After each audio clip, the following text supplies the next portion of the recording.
Hey, it's Chuck Armstrong with Loudwire Nights, and this is Loudwire Nights On Demand.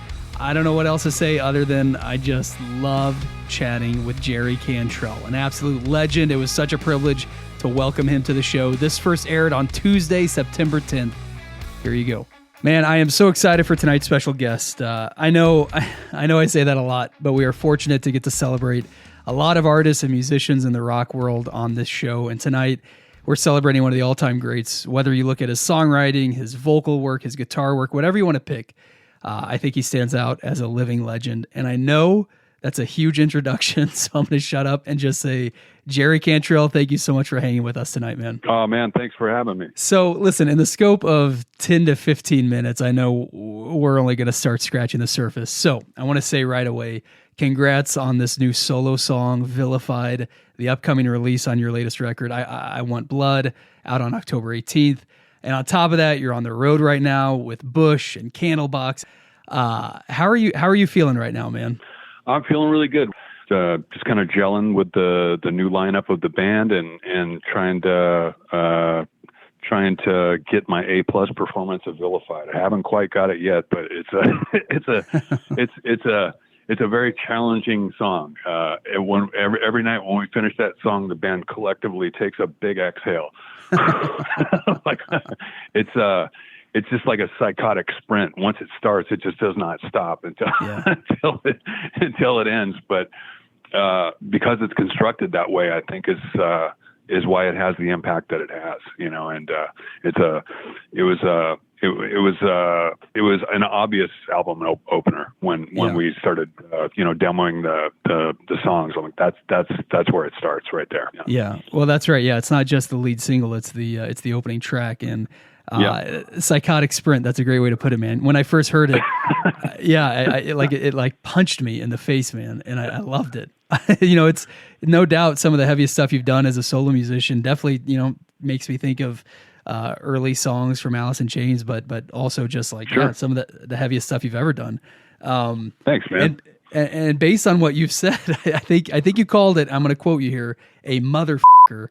Does the rest of the record have similar vibes? Yeah, man. I mean, it's an interesting work, and while any one song is not going to really give you the complete picture of a record, that gives you a pretty good sneak preview, of some of the places that might be explored on this record. So, there's definitely intensity. It's much more aggressive for sure. Some of the landscapes you might recognize because from just how I would kind of go about doing things and how I construct and compose. So there's going to be some familiar stuff there, but it's a brand new record and it's nine amazing songs, and I'm really proud of them.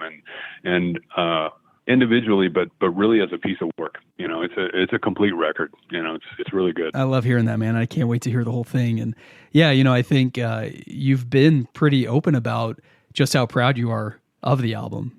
Calling it some of your best work. Yeah.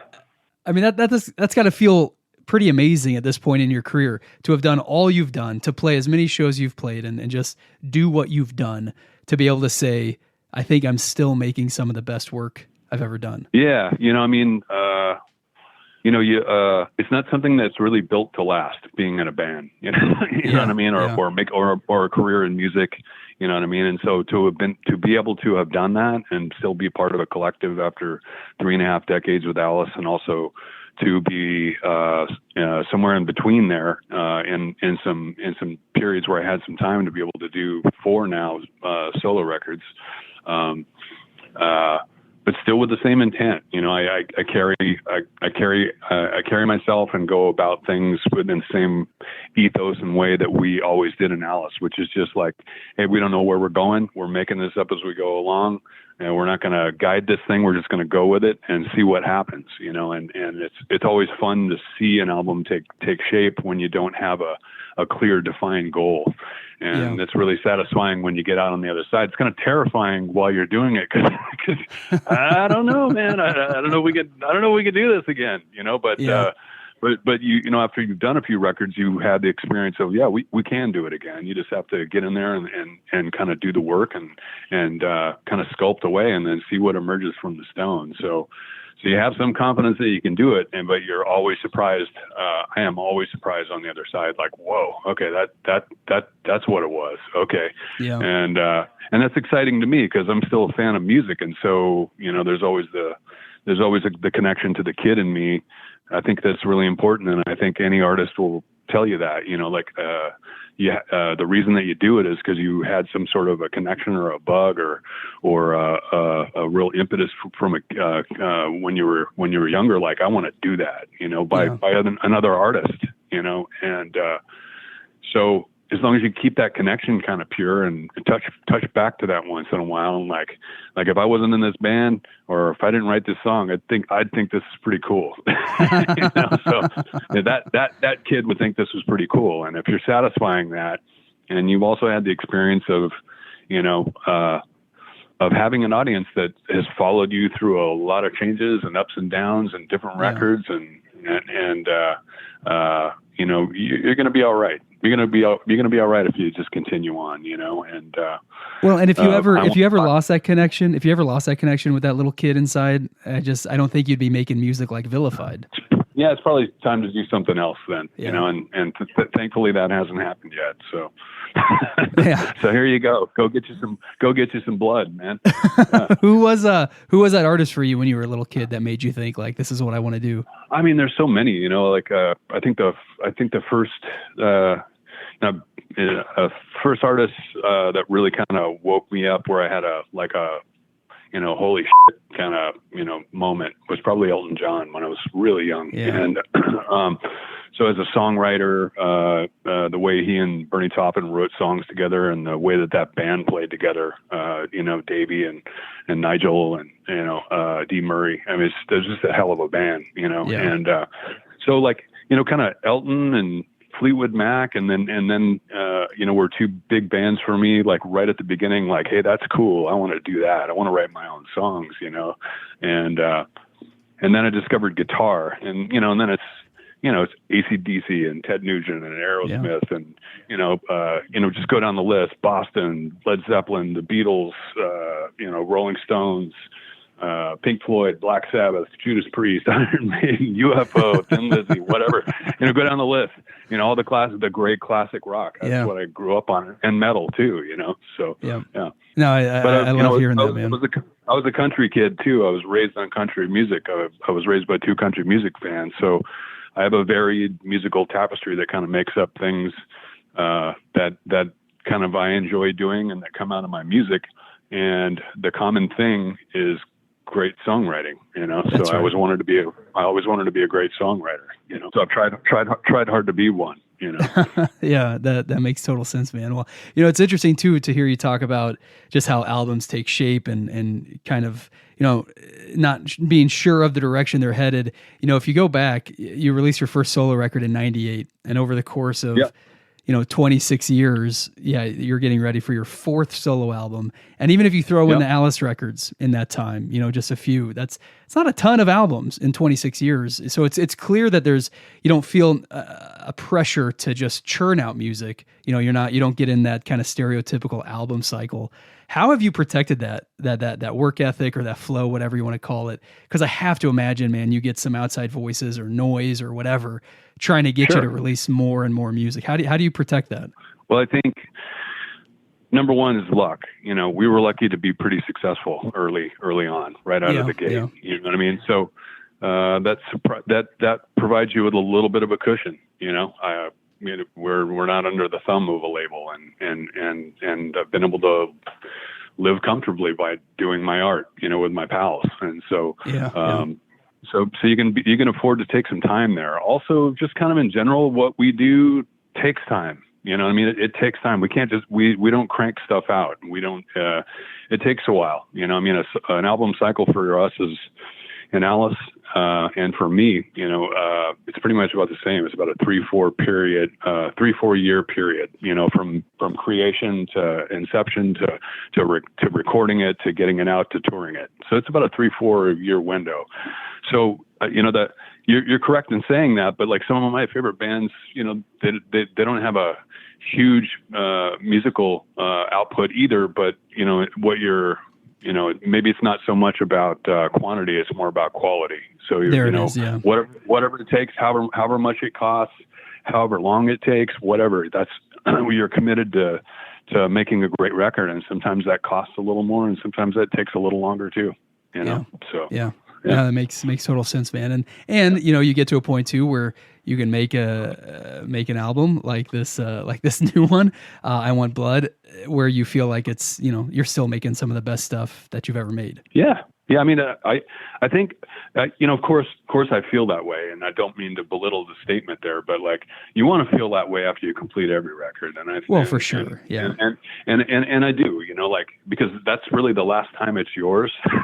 You know what I mean? Okay, it ain't mine anymore. I'm kicking out of the nest now. Anybody who wants to shake hands with it, it's theirs too. So you want to feel that you're satisfied and that you've reached the mark. And I think one of the things that I'm probably the most proud of with my career as a writer with Alice, and also on my own, is that I don't think we've ever made a record that sounded like another record that we made. But you can tell exactly who it is, and that's the special sauce right there. That's the mix you want. You want them all to be a little different, and you don't want to leave too many people scratching their heads. Like, what the hell is this? So if you can get that, get the ingredients right there, or kind of have the mix of ingredients, roughly about the same, you're going to be good. Yeah. Well, and that's where the whole quality versus quantity thing comes into. Yeah. It's interesting as I kind of just go back through your work as a solo artist, even, Alice in Chains. It seems like a big thing today. It certainly has always existed, but definitely seems more prominent these days, is special guests on albums, special vocalist, special guitar solo, whatever. You've never seemed to be one for that, for your own music. Is that an intentional decision to keep it about you and the band you have in the studio? Is that just something, or is that just kind of how it takes shape? Well, if you look at the lineups of the 4 records I've made, there's some pretty impressive. Well, no, guests there's pretty incredible special guests for sure. But you are correct in saying that it is kind of a core, that it's like a core of my friends, and so, I mean, if I'm not going to play with Sean Kinney and Mike Inez and Lane Staley, Mike Starr, or William Duvall, then who am I going to call? I'm going to call Robert Trujillo. I'm going to call Mike Borden. I'm going to call Duff Kagan. I'm going to call Norwood Fisher. You know what I mean? I'm going to call Rex Brown. So and luckily, and these are all bands I'm a fan of, let alone being friends with these guys. Like, I admire these dudes, and we have like a shared love and commitment to music. And so, I've been lucky enough to have a lot of great relationships like that, and to be able to make music with them, so I don't get the opportunity to do these very often. My commitment and my focus has always been on Alice. And so when I do get the opportunity, I take it and I go full bore, just like I would in Alice. So it's kind of a weird thing too. I didn't plan this to be the case, but Boggy Depot and Degradation Ship were done back to back in kind of a window of hiatus for Alice, and Brighton and Vilified are now going to be kind of a bookend on the other end, back to back solo records. And, hopefully it won't take me another 20 years to do another 2.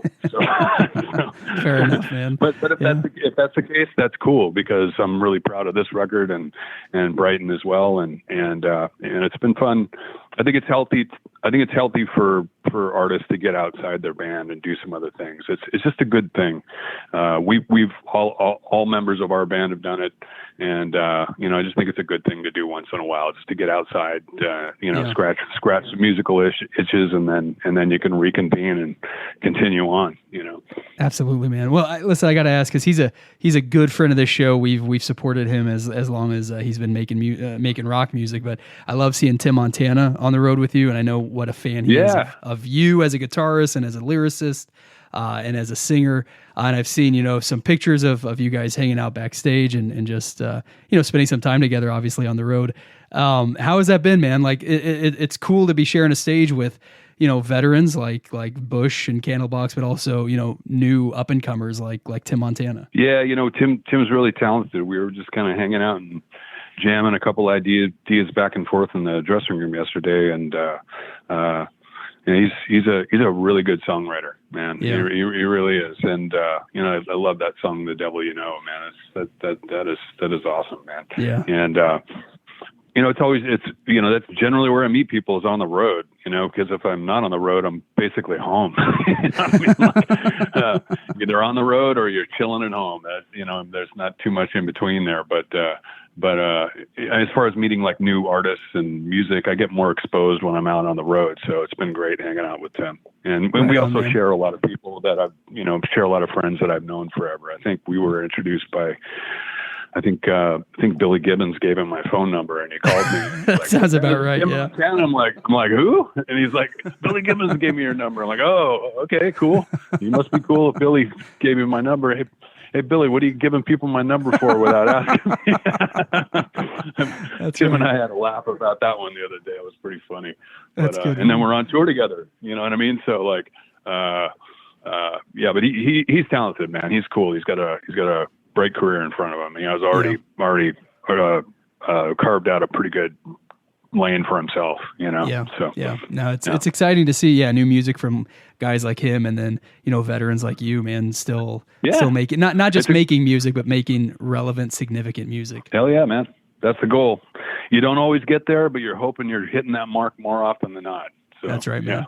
Well, listen, I know I got to wrap up, but if I can, could I get what's on the horizon for Alice, man? I know you're in the solo mode right now. You're on the road. This new album's coming. Is there anything kind of on the horizon that you can see in the distance for that band? Yeah, there's a couple of things that we're working on, like non-album related or anything, but like we're going to jump on a call here next week about we've got a few kind of creative irons in the fire, but I'm at the very beginning of this cycle that I've committed to. So that I pretty much kind of just keep my focus on this, and it's enough to keep me occupied, and I want to try to do it well. Hell yeah. So that's just where my head's at right now. But we're a creative bunch. We've been around a long time. We've been friends, and we're always coming up with stuff. So there's definitely some things in the works for down the road. Right on, man. Well, Jerry Cantrell, thank you so much for hanging tonight. I can't tell you what a privilege it is to get to share some space and time with you, and also, man, truly how much I'm digging this new song, Vilified, and how happy I am to have it all over this radio show. Hopefully we can hang again soon. You are welcome back on the show anytime you want, brother. I appreciate you playing the rock, man. Thank you very much.